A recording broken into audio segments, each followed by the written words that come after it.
Hello guys, आप सभी का स्वागत हमारे एक न्यू वीडियो में। तो आज की इस वीडियो में हम लोग क्लास 9th का चैप्टर नंबर 1 कोऑर्डिनेट ज्योमेट्री हम लोग पढ़ेंगे। तो आज की इस वीडियो में हम लोग बहुत ही इंटरेस्टिंग टॉपिक के ऊपर बात करेंगे। उस टॉपिक का नाम क्या है? Coordinate geometry. कोऑर्डिनेट ज्योमेट्री के बारे में हम लोग आज की इस वीडियो में जानेंगे। इस वीडियो मतलब ये मतलब फिफ्थ लेक्चर मतलब बोल सकते हो, फोर्थ लेक्चर है या फिफ्थ, जिसमें हम लोग क्या है कि कुछ फॉर्मूलाज जानेंगे कि हाँ क्या फॉर्मूलाज है, कि x का क्या फॉर्मूला है, x2 plus x1/2 y2 plus y1/2, ये सब क्या फॉर्मूला है, वही सब हम लोग आज की सुना जानेंगे। मतलब डिस्टेंस फॉर्मूला हम लोग जानेंगे।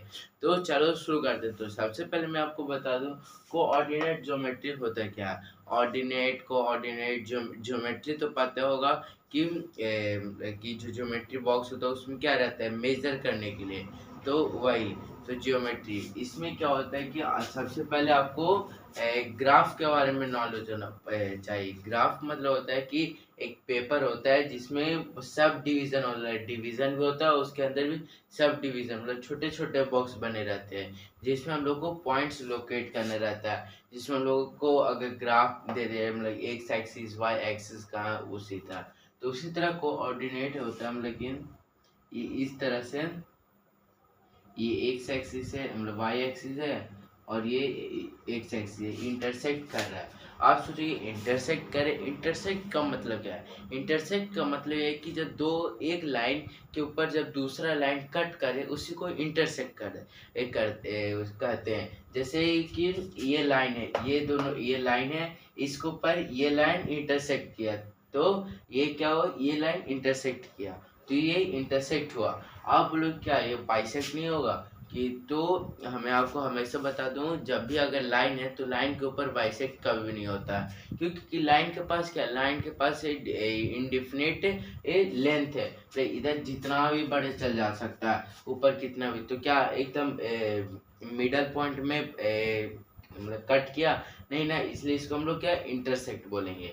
जिसमें क्या होता है कि एक्स होता है, ये एक्स एक्स डैश, फिर वाई डैश, फिर वाई वाई इधर पॉजिटिव होता है 1 2 3, तो ज़्यादा स्पेस हो गया, 3 4, फिर इधर 1 2 3 4, फिर इधर क्या -1 -2 -3, फिर इधर -4, फिर इधर भी क्या होता है -1 -2 -3 -4।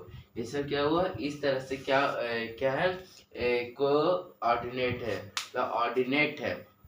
कहने का मतलब है कि ये एक्स एक्सिस है और ये वाई एक्सिस, मतलब कोई भी किसी भी अगर जगह को हम लोग को लोकेट करना है तो हम लोग इसी चीज को हम लोग लेंगे, मतलब कि बोल सकते हो एक तरह से मैप है। तो इसमें एक्स एक्सिस है और मतलब ए वाई एक्सिस है।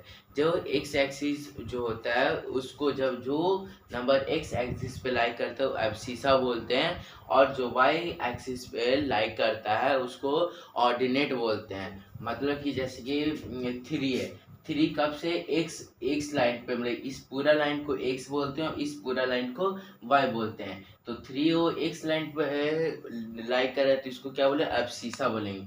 और -4 इधर भी है इधर भी है, तो हम लोग देखेंगे किस साइड से है। ऊपर वाला होगा पॉजिटिव में, नीचे वाला होगा नेगेटिव में, लेफ्ट वाला होगा किसमें, नेगेटिव में, और राइट वाला क्या होगा, पॉजिटिव में। इसको भी हम लोग अच्छी तरह से याद करेंगे, मतलब समझ लेंगे तो इतना को समझ में आएगा। मतलब वाई जो नंबर वाई कोऑर्डिनेट मतलब वाई लाइन के ऊपर एग्जिस्ट करता है, लाइक करता है, उसी को हम लोग ऑर्डिनेट बोलते हैं। आई होप आपको समझ में आएगा। तो यहाँ पे क्या है कि कोऑर्डिनेट मतलब बॉक्स में डिवाइड कर दिया गया है कि ये फर्स्ट कोऑर्डिनेट है, ये सेकंड कोऑर्डिनेट है, ये थर्ड है, और ये फोर्थ कोऑर्डिनेट है। फोर्थ कोऑर्डिनेट मतलब एक ही होता है कि जो नंबर जिस नंबर का वैल्यू क्या हो, दोनों पॉजिटिव हो, पॉजिटिव कॉमा पॉजिटिव, वो फर्स्ट कोऑर्डिनेट में लाई करता है। और जिस नंबर का वैल्यू पहले नेगेटिव हो फिर पॉजिटिव है, उसको क्या बोलेंगे हम लोग, सेकंड कोऑर्डिनेट। फिर जिसमें दोनों ही नेगेटिव हो, एक्स भी नेगेटिव हो वाई भी नेगेटिव हो, थर्ड कोऑर्डिनेट। और जिसमें पहले प्लस हो उसके बाद माइनस हो तो लाई करेगा कौन से कोऑर्डिनेट, फोर्थ कोऑर्डिनेट में। तो अब आपका क्वेश्चन आएगा कि क्यों यहाँ पे हम लोग पहले माइनस क्यों लिए, प्लस भी तो ले सकते थे।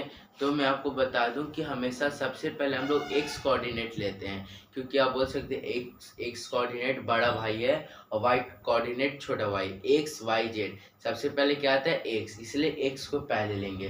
तो यहाँ पे क्या है कि पॉजिटिव दोनों है तो इसमें तो कोई टेंशन नहीं है, इसमें भी टेंशन नहीं क्योंकि दोनों नेगेटिव है, मेन इन दोनों में है।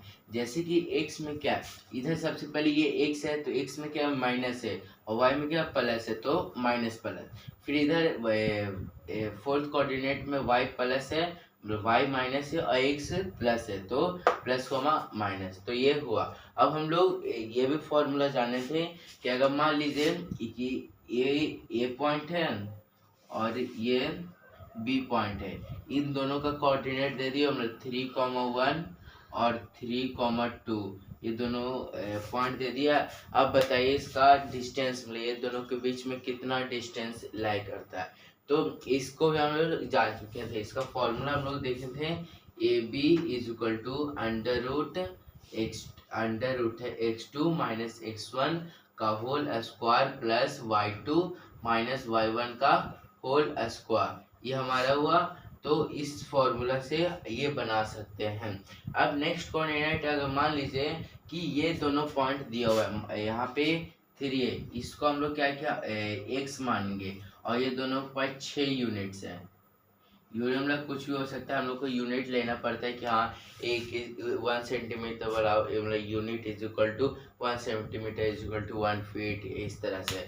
तो 6 यूनिट है। अब बताइए एक्स का वैल्यू क्या आएगा। तो इसका भी सिंपल से, इसका क्या फॉर्मूला है, ए बी का होल स्क्वायर, मतलब कि ये जो दोनों का पॉइंट मतलब जितना आंसर आया, मतलब जितना डिस्टेंस बिटवीन मतलब दोनों के बीच में डिस्टेंस है उसका स्क्वायर, फिर x2, फिर x2 माइनस x1 का whole square plus y2 minus y1 का होल स्क्वायर। आप पूछोगे कि हाँ अरे इसमें रूट है, इसमें रूट नहीं है। तो जब रूट हमेशा जब हटता है तो अगर मान लीजिए एलएचएस में अगर स्क्वायर यहाँ पे स्क्वायर है तो इधर जाके क्या रूट में आ जाएगा, क्योंकि ये फॉर्मूला है कि कोई सा भी अगर किसी भी नंबर का के ऊपर रूट आ जाए, मतलब क्या उसका जो पावर है वो 1/2 हो। तो ये फॉर्मूला। अब जो हम लोग तीसरा फॉर्मूला है कि मान लीजिए आपको ये भी पॉइंट दे दिया, 4, यहाँ पे 4 मान लीजिए 4 इस बार, तो ये भी दोनों दे दिया और ये भी दे दिया। अब आपको उससे पूछे कि ये दोनों निकालिए, पर ये दोनों की जो बीच वाला मतलब क्या पॉइंट होगा, बीच का पॉइंट का होगा, मतलब कि इधर का इधर आप हो और इधर वो है, बीच में कोई एक लाइन गया तो लाइन का क्या डिस्टेंस है। तो इधर ए है इधर बी है, तो दोनों में ये दोनों का मिड पॉइंट क्या होगा। तो इसी को हम लोग क्या बोलते हैं, मिड पॉइंट बोलते हैं, मतलब जो बीच वाले को। तो मिड पॉइंट निकालने का भी फॉर्मूला है। मिड पॉइंट निकालने के लिए क्या फॉर्मूला है कि मतलब वो मिड पॉइंट क्या है, तो अगर x इज इक्वल टू हाँ मतलब कि y x1 प्लस x2/2, हाँ तो यहाँ हम लिखिए, यहाँ पे x नहीं होगा तो ये दोनों का बीच का पॉइंट निकालना है, तो हम लोग क्या लिखेंगे, ए बी का is equal to x1 plus x2 देखिए x का बीच में, फिर और दूसरा है y2 प्लस y1/2, यहाँ पे x होगा, x is equal to y is equal to. तो आई होप आपको समझ में आएगा मिड पॉइंट का फॉर्मूला क्या है। तो यही हम लोग आज की वीडियो में जाने। अगर आपको कुछ समझ में आएगा तो कमेंट बॉक्स में बता दीजिएगा कि हाँ समझ में आएगा, अगर नहीं आया तो भी बता दिएगा। अगर आपको वीडियो अच्छी लगे तो लाइक और सब्सक्राइब करना मत भूलिएगा। Thanks for watching, bye bye.